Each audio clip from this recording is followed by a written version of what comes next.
अस्सलाम वालेकुम। आज की इस क्लोजिंग वीडियो में हम बात करेंगे इसराइली सेटलमेंट्स की वेस्ट बैंक में।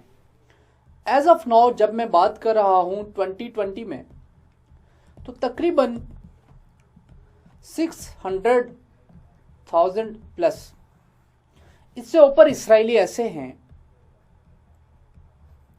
इससे ज़्यादा इसराइल की कॉलोनीज ऐसी हैं, या इससे ज़्यादा इसराइली नंबर ऑफ पीपल ऐसे हैं जो ज्यूज हैं, बट जो आबाद हैं उन स्टेट्स में, वेस्ट बैंक के उन पोर्शंस में इन्होंने अपनी आबादियां बसाई हुई हैं कि जो बुनियादी तौर पे टू स्टेट सोल्यूशन के मुताबिक पार्ट बनना है स्टेट ऑफ पैलेस्टाइन का। अब प्रॉब्लम क्या है?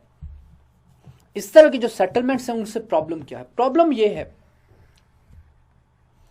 अब देखें, अगर टू स्टेट सोल्यूशन होता है और दो स्टेट्स बन जाती हैं, तो ये जो 6 लाख लोग हैं, जिनके घर भी हैं, जिनकी आबादियां भी हैं, जिनके बिजनेसेस भी हैं, जिनका तमाम सिस्टम, फैमिली स्ट्रक्चर है, सोशल स्ट्रक्चर है, वो वहां पे आबाद हैं, उनको डिसइंटेंगल कैसे करेंगे और उनको दोबारा कैसे जाके कहीं और आबाद करेंगे?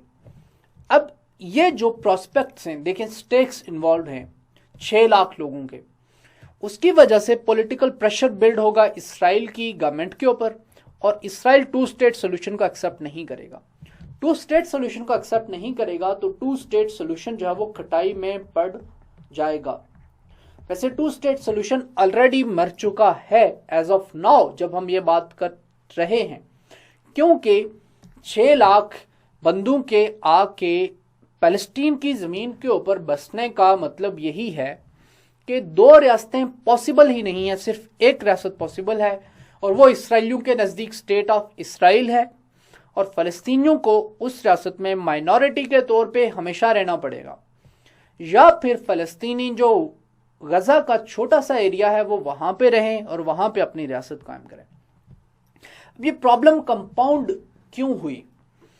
अब एक तो यहाँ ये जो सेटलमेंट्स हैं, इन सेटलमेंट्स ने ना सिर्फ टू स्टेट सोल्यूशन को ज़्यादा प्रॉब्लमेटिक बना दिया है, बल्कि अब जो है वो state of Israel Oslo accords में जो 2 स्टेट सोल्यूशन के एग्रीमेंट के ऊपर उन्होंने रीच किया था विद द पैलेस्टाइन या पैलेस्टीनियन अथॉरिटी, अभी उससे भी बैकआउट कर रहे हैं। बल्कि अगर आप पिछले 4-5 सालों की बात उठा के देख लें तो इसराइल की तरफ से कभी भी टू स्टेट सोल्यूशन के एक्नॉलेजमेंट की बात नहीं की जाती।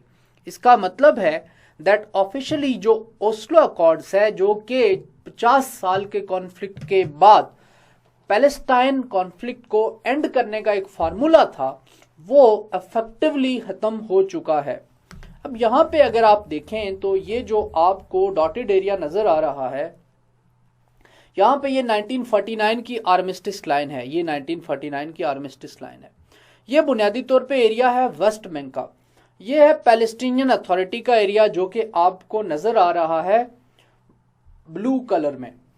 ब्लू कलर में आपको पैलेस्टाइन का एरिया नजर आता है। अब इसमें देखें आप, इसराइल का कंट्रोल्ड एरिया जो है वो वेस्ट बैंक के अंदर भी है, और इसके अंदर भी फिर आपको ये छोटी छोटी आबादियां जो हैं वो नजर आ रही हैं, जो इसराइली सेटलमेंट्स यहाँ पे जो लिखा हुआ है ये देखें। ये अब ये अरब हार्टलैंड है या पैलेस्टीनियन हार्टलैंड है, उसके दरमियान में हर जगह के ऊपर आपको ये इसराइली सेटलमेंट्स नजर आ रही हैं, और ये हजारों सेटलमेंट्स हैं। अब इस तरह की जो सेटलमेंट्स हैं, अब आप इमेजिन करें इसी मैप को देखते हुए कि जब आप इन सेटलमेंट्स को अलग अलग करके 2 स्टेट्स को आप क्रिएट करने की कोशिश करेंगे, तो आप किस फार्मूले के तहत इन दोनों को आपस में से डिसइंटीग्रेट कैसे करेंगे? आप इम्पॉसिबल हो जाता है ऑन मैप या ऑन जियोग्राफिकल ग्राउंड्स। तो उससे एक ही बात सामने आती है कि जो इसराइल की स्टेट है वो, उनके ज़हन में ब्लूप्रिंट यही है कि हमने टू स्टेट सोल्यूशन के ऊपर कभी अग्री नहीं करना, और टू स्टेट सोल्यूशन के ऊपर बात खत्म हो चुकी है।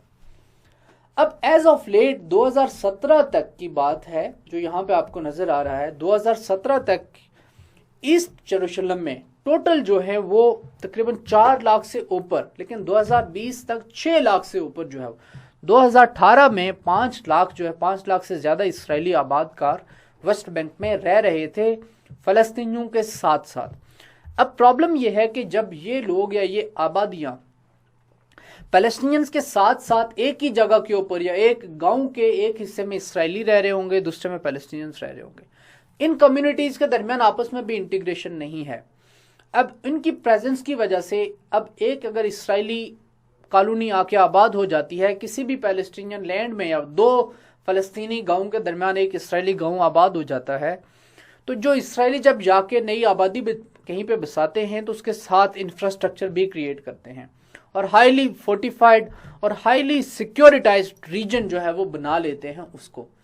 अब इन पॉकेट्स की वजह से पैलेस्टीनियंस के लिए अपनी लैंड में ही एक्सेसिबिलिटी और मोबिलिटी के प्रॉब्लम्स आ रहे हैं, क्योंकि जगह जगह इसराइलीज के पिकेट पॉइंट्स हैं, जगह जगह उनके जो है सिक्योरिटी चेक पोस्ट हैं। तो पैलेस्टीनियंस अब अपनी ही ज़मीन में जो है वो खुद को एलियन महसूस करते हैं। इस सिचुएशन को देखते हुए ये बात क्लियरली कही जा सकती है कि पैलेस्टाइन में अब शायद 2 स्टेट सोल्यूशन वैसे पॉसिबल नहीं है जैसे 1994 में जब ओस्लो अकॉर्ड्स में इस पे बात की जा रही थी तब जिस तरह से पॉसिबल था, क्योंकि तब अगर इसराइली आबादकार हुए होंगे तो maybe their numbers might have just been in thousands. अगर आप यहाँ पे देखें तो ये 2005-6 का जो स्टेटस है वो 1 लाख 1.5 लाख के करीब आबादकार थे। इनको शायद फिर भी दोबारा से बसाया जा सकता था, लेकिन 6 लाख आबादकारों को बसाना आसान नहीं है। यहाँ पे आप फिर देख सकते हैं कि यहाँ पर जो Palestinians run security and civilian affairs, ये यहाँ पे आपको ये नज़र आ रहे हैं। इसराइली रन सिक्योरिटी, ये आपको ये पॉकेट्स नज़र आ रहे हैं। और यहाँ पे Israeli run security and civilian affairs, ये आपको बाकी टेरिटरीज जो है वो ये पॉकेट्स नज़र आ रही हैं, ये वेस्ट बैंक के अंदर। तो इसराइलीज इफेक्टिवली कंट्रोल कर रहे हैं वेस्ट बैंक को, और बाकी जो इस रीजन के जो पड़ोसी ममालिक हैं वो भी मेहरबान नहीं हैं। टॉपिक को क्लोज करते हुए मैं चंद बातों की तरफ और आपकी तवज्जो दिलाना चाहूँगा। प्रेसिडेंट ट्रंप ने आते साथ ही फ़लस्तीन की तरफ अपनी पॉलिसी तब्दील कर ली। याद रखिए कि मैं पहले भी बात कर चुका हूँ, जो ट्रंप का दामाद जैरेड कुशनर हिमसेल्फ एक जू है। जैरेड कुशनर जो है वो पिछले 2-3 सालों से जो स्टेट ऑफ पैलेस्टाइन के लिए या इसराइल पैलेस्टीनियन कॉन्फ्लिक्ट को रिजॉल्व करने के लिए कोशिश कर रहा है।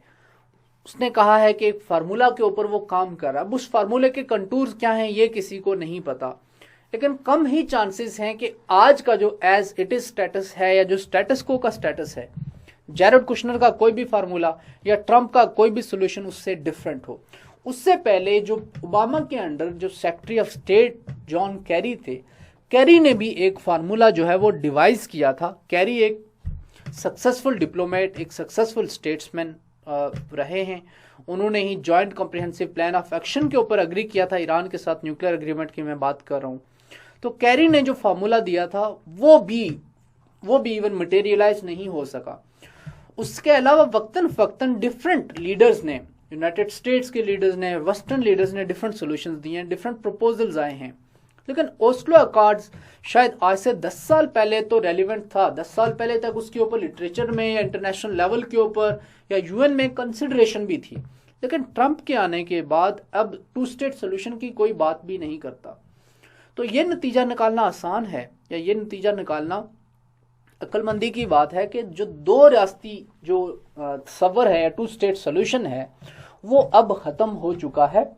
और अब 2 स्टेट सोल्यूशन के अलावा कोई अरेंजमेंट, 1 स्टेट सोल्यूशन या जो भी अरेंजमेंट हो, उसकी जो भी शेप हो, उसके ऊपर बात हो सकती है। लेकिन जो अभी करंट सिचुएशन उसको सामने रखते हुए अगर कोई नतीजा निकाला जा सकता है तो वो ये है कि पैलेस्टाइन की जो सिचुएशन है उसमें पैलेस्टीनियन स्टेटहुड का क्वेश्चन खत्म हो चुका है, और पैलेस्टीनियंस को अब जो पॉकेट है गजा या वेस्ट बैंक में थोड़ा सा एरिया है उनको उसी के ऊपर इत्तेफाक करना पड़ेगा। फिर जो ट्रंप का डिसीजन था एम्बेसी को तल अबीब से मूव करना यरूशलेम में, ये एक और ऐसा डिसीजन था कि जिसने यूएस प्रेसिडेंट ने उससे पहले 3-4 जो यूएस प्रेसिडेंट्स हैं उनकी पॉलिसी से डाइवर्ज किया। पॉलिसी से जब डाइवर्ज किया और एम्बेसी को एक ऐसे इलाके में बेस किया जो कि बुनियादी तौर पे यूएन के प्रपोजल्स के मुताबिक या यूएन की रेजोल्यूशंस के मुताबिक जो पैलेस्टीनियंस की स्टेट का पार्ट बनना थी। अब इस एम्बेसी को वहां पे रीलोकेट करने का मतलब है कि यूनाइटेड स्टेट्स ऑफ अमेरिका बुनियादी तौर पे ये रीअफर्म कर रहा है या रिकग्नाइज कर रहा है एट एन इम्प्लाइड लेवल कि यूनाइटेड स्टेट्स के नज़दीक ये जो टेरिटरी है कि जिसके ऊपर जो बुनियादी तौर पे तो यूएन के मुताबिक फ़लस्तीनियों की है, लेकिन उसके ऊपर कब्ज़ा है इसराइल का। तो यूएसए इसराइल के इस कब्ज़े को जो है वो एक्सेप्ट करता है और इसको अपनी रिकग्निशन ग्रांट करता है। अब ये बात याद रखिए कि जो यूनाइटेड स्टेट्स का ये एक्शन है, प्रेसिडेंट ट्रंप का ये एक्शन है एम्बेसी की रीलोकेशन का, इसको इंटरनेशनल लेजिटिमेसी या इंटरनेशनल लॉ के कॉन्टेक्स्ट में आप लेजिटिमेट करार नहीं दे सकते। इवन यूनाइटेड नेशंस की अगर बात करें तो यूनाइटेड नेशंस और वेस्टर्न पावर्स, बाद यूरोपियन कंट्रीज ने भी इस एक्शन के खिलाफ बात की है और इसको इंडोर्स नहीं किया। But that is not to say, क्योंकि इंटरनेशनल कम्युनिटी में या यूएन में यूनाइटेड स्टेट्स ऑफ अमेरिका का अपना लिवरेज है। जिस साइड के ऊपर यूएस जाता है इंटरनेशनल कम्युनिटी उसी साइड के ऊपर बल्क कर जाती है। उसके साथ साथ एक और जो इम्पॉर्टेंट एलिमेंट है वो ये है कि यूनाइटेड स्टेट्स ऑफ अमेरिका ने डिक्लेयर किया कि जो इसराइली सेटलमेंट्स हैं वेस्ट बैंक में वो लीगल हैं इंटरनेशनल लॉ में और यूनाइटेड स्टेट्स के दरमियान के नज़दीक लीगल हैं। अब अगर आप इंटरनेशनल लॉ की बात करें या यूएन रेजोल्यूशन 242 की बात करें या 181 के तहत बात करें, तो इसराइल की ये जो सेटलमेंट्स है और इंटरनेशनल लॉ के तमाम स्कॉलर्स अक्रॉस द बोर्ड इस बात पे एग्री करते हैं कि ये सेटलमेंट्स प्योरली इंटरनेशनल लॉ की कंट्रावेंशन में हैं, यूएन सिक्योरिटी काउंसिल की रेजोल्यूशंस के खिलाफ हैं, ओस्लो अकॉर्ड्स के अंदर जो 2 स्टेट सोल्यूशन दिया गया है उसके खिलाफ हैं और इनका कोई भी लीगल स्टेटस नहीं है और ये एट्रोशियस सेटलमेंट्स हैं। लेकिन यूनाइटेड स्टेट्स का ये इंडोर्समेंट कि यूएसए के नज़दीक ये जो सेटलमेंट्स हैं वो लीगल हैं, ये इटसेल्फ वेट कैरी करता है जो इसराइली स्टेट है उसके लिए, जो इसराइल की लीडरशिप है उसके लिए। कुछ और भी इस ये जो कॉन्फ्लिक्ट है उसके कंटूर्स को मैं आपके साथ ड्रॉ करना इंपॉर्टेंट समझता हूँ। अगर हम बात करें इजिप्ट की, तो जब 1940s में ये कॉन्फ्लिक्ट स्टार्ट हुआ तो उस वक्त इजिप्ट ने साइड किया अरब्स की पावर के साथ, because Egypt was a member of Arab league. Egypt ने जंगें भी लड़ी, 67 की जंग भी लड़ी, 73 की जंग भी लड़ी।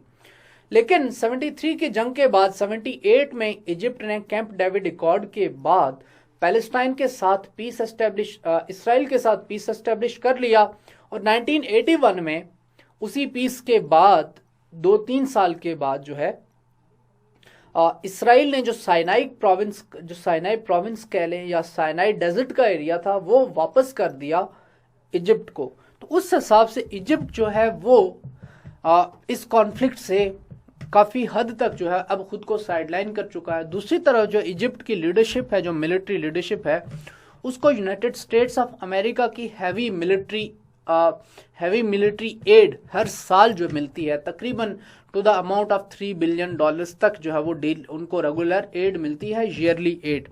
इवन उनको पाकिस्तान से भी ज़्यादा एड मिलती रही है। उस वजह से भी उनका जो पोस्चर है इसराइल की तरफ वो न्यूट्रल है और अब वो पैलेस्टाइन की स्टेटहुड की उस तरह से सपोर्ट नहीं करते। और दूसरी तरफ हमने ये देखा कि पिछले 3-4 सालों में सीसी के अंडर भी जब इसराइल क्रैक डाउन कर रहा था गजा के ऊपर, जब हमास और गजा की जंग हुई 2 साल पहले, तो उस वक्त जो क्रॉसिंग है गजा से, जो रफा क्रॉसिंग है जो गजा से इजिप्ट के दरमियान लिंक है, उस क्रॉसिंग को बंद कर दिया इजिप्ट ने। और हमने ये देखा कि इजिप्ट वहाँ से गुड्स और मेडिसिन्स के फ्लो को भी अलाउ नहीं कर रहा था। मकसद यही था इस इजिप्ट का कि वो एम्बार्गो पुट करे ऑन हमास, ताकि हमास जो है उसको ब्रेथिंग स्पेस ना मिले और वो इसराइल के ऊपर अटैक्स ना करे। लेकिन ये आपको एक इंटरेस्टिंग शिफ्ट है जो एक मुस्लिम या एक अरब स्टेट ने दिखाया है टुवर्ड्स इसराइल और टुवर्ड्स पैलेस्टाइन।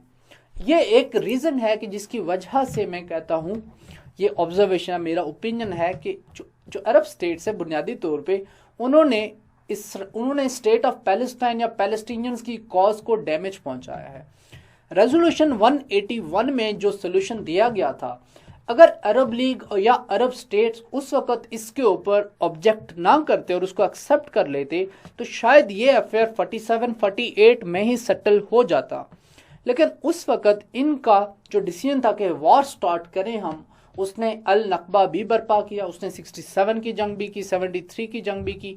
और आज तक जिस तरह से फ़लस्तीनी होमलेसनेस का शिकार हैं, बेयारो मददगार रेफ्यूजीज की ज़िंदगी गुजार रहे हैं, इसमें इन अरब स्टेट्स का इतना ही इक्वल कंट्रीब्यूशन है जितना कि इसराइल की मुख्तलिफ गवर्नमेंट्स और ज़ायनिस्ट का और जूस का और यूएसए का रोल है। इंटरेस्टिंगली मैं एक और स्टेट की बात करूंगा, वो स्टेट है जॉर्डन। जॉर्डन ने भी 73 की वॉर के बाद इसराइल के साथ अपने रिलेशंस जो हैं वो नॉर्मलाइज कर लिए हैं। अभी जो वेस्ट बैंक है वो बुनियादी तौर पे जॉर्डन एडमिनिस्ट्रेड है, जॉर्डन के कंट्रोल में है। वहाँ की जो होली साइट्स हैं वो भी जॉर्डन के कंट्रोल में हैं। लेकिन जॉर्डन और इसराइल के जो रिलेशंस हैं वो पैलेस्टाइन कॉन्फ्लिक्ट को लेके उस तरह के नहीं रहे, उनके दरमियान अब नॉर्मल रिलेशंस हैं। तीसरी जो स्टेट है वो है सीरिया। सीरिया के साथ गोलान हाइट्स को लेके अभी भी इसराइल और सीरिया के दरमियान जो है वो प्रॉब्लम्स हैं। जब मिडिल ईस्ट में, जब सीरिया में दाइश का राइज हुआ तो उसके बाद से जब दाइश फिर क्रम्बल हुआ और दोबारा से बशारुल असद की गवर्नमेंट आई तो हमने देखा कि दमिश्क के दरमियान और इसराइल के दरमियान कई दफ़ा रॉकेट्स का एक्सचेंज हुआ। कई दफ़ा इसराइली फोर्सेस ने गोलान हाइट्स से सीरिया की टेरिटरी के अंदर फायर किया, कई दफ़ा जो मिसाइल्स लॉन्च किए। तो इनके दरमियान जो है वो चीज़ें स्विच होती रहती हैं। रेस्ट अगर मैं किंगडम ऑफ सऊदी अरबिया की बात करूं इस रीजन में, तो किंगडम ऑफ सऊदी अरबिया हमें नज़र आता है कि जीसीसी के साथ मिलके ईरान को कन्फ्रंट करने के लिए इस रीजन में जो शिया सुप्रीमेसी है या जो शिया ब्रांड ऑफ रिलीजन है उसकी सुप्रीमेसी को कन्फ्रंट करने के लिए kingdom of Saudi Arabia Israel के साथ अब कोऑपरेट करने के लिए और इसराइल के साथ अब मिलिट्री कोऑपरेशन के लिए और मिलिट्री अलायंस के लिए तैयार है। और ये मिलिटरीली इन कोऑर्डिनेशन काम कर भी रहे हैं, मुसाद हो या फिर किंगडम ऑफ सऊदी अरबिया की इंटेलिजेंस सर्विसेज हो या यूएई हो। और दूसरी तरफ अगर मैं बात करूं on the other line of the spectrum, तो हमें इराक, सीरिया में बशारुल असद, इराक की जो गवर्नमेंट है मुक्तदा अल सदर है या अयतुल्ला सिस्तानी है, और लेबनान में हिजबुल्ला और यमन में हुसीज, ये मिलके हमें एक बेल्ट बनता नजर आता है जो ईरान से लेकर मेडिटेरेनियन तक जो कि एंटी इसराइल है। और अगर पैलेस्टाइन की स्टेटहुड की किसी से एक्सपेक्टेशन रखनी चाहिए कि मुस्लिम वर्ल्ड में से कोई इसके लिए पुश करेगा तो शायद कि वो ईरान हो, not kingdom of Saudi Arabia, not other regional neighbouring Arab states. इसके साथ ही मैं अपने टॉपिक को क्लोज करूंगा। अपना ख्याल रखिएगा। अल्लाह हाफ़िज़।